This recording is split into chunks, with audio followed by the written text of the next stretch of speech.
संपत्ति माँ बाप की बेटा ही माँ बाप की संपत्ति बेटा के हक में होने का सभी विचारधारा करते हैं और उसी बेटे की बहू उस बेटे की माँ को यानी कि सास को और एक बेटा उसी संपत्ति को खाने के लिए तो माँ की संपत्ति खाने के लिए तो तैयार रहते हैं, मगर वो ही माँ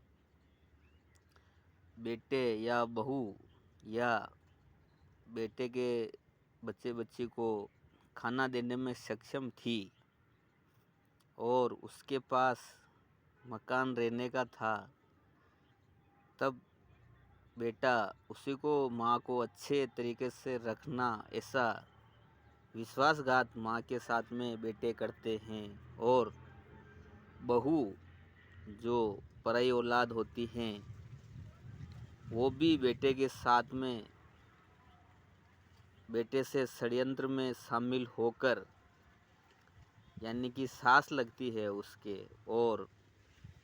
माँ का बेटा बहू के साथ में मिलकर माँ जैसे ही बुजुर्ग होने के कगार पर आती हैं और समाज में यह ज़्यादा ही प्रचलन हो गया है, माँ को हाथ बेटा व बहू हाथ पकड़कर बाहर का रास्ता दिखा देते हैं और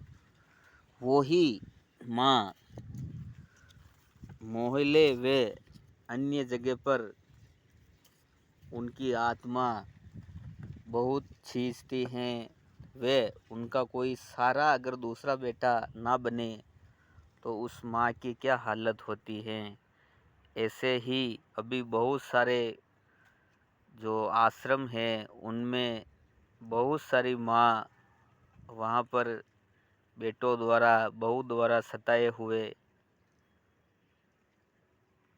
और वहाँ पर वे रह रही हैं। अब कहते हैं फिर वही बेटा व बहू के समय बहुत ख़राब हैं, ऐसा वो दूसरों को कहते हैं, किसी बात को लेकर समझाते हैं कि समय बहुत ख़राब है, कलयुग आ गया है। तो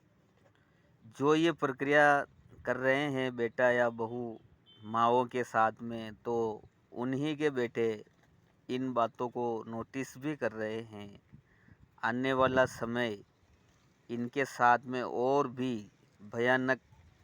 रूप से पेश आएगा और इनको तब पता चलेगा कि माँ के साथ में क्या किया, पिताजी के साथ में क्या किया, उनको कैसे अपन ने हाथ पकड़कर गेट से बाहर निकाल दिया। जब उनके हाथ पैर चल रहे थे तब उसको निकालते तो वो संभल कर उनके पास में पैसे भी इकट्ठे कर लेते, मगर उनके हाथ पैर रुकने तक उन्होंने इंतज़ार किया कि यह वृद्ध अवस्था में आ जाए और उनकी वृद्ध अवस्था तक जो उनकी पेंशन योजना ही थी तब भी उन्होंने उनका जोड़ तोड़ से उन पैसों पर हक जताया या ज़मीनें बिकी या बेची बेटों ने, तब भी उनसे छीन लिया पैसा माँओं से पिताजी से। और अब माँ या पिताजी के पास में कोई सहारा नहीं रहा कमाने के लायक, तो सभी उनके साथ में क्रूरतापन से पेश आने लग गए और उनको धक्का मुक्की करके गेट से बाहर निकालना व उनकी कितनी आत्मा खींचती हो गई हो खींचती होगी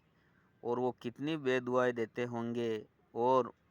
उन माँ के बेटों के बेटे भी इस षड्यंत्र में देखते रहते हैं और पापा को कुछ भी नहीं बोलते हैं कि अपनी दादी को ऐसे घर से बाहर नहीं निकालना है। तो फिर उनके बेटे भी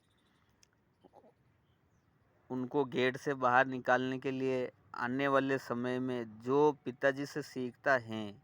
वो बेटा होता है, जो माँ से सीखता है वो बेटी होती है। ये सिखाते सिर्फ माँ बाप ही हैं और बेटे उनके लिए करने के लिए तैयार रहते हैं। तो अब जैसे ही जिसने धक्का धूम दिया बाहर निकाला, उनके बेटे भी उनको ज़्यादा क्रूरता से बाहर निकालेंगे। क्यों? कि ये ताकत धक्का धूम देने की बेटे ही, माँ के बेटे ही सिखा रहे उनके बेटे को।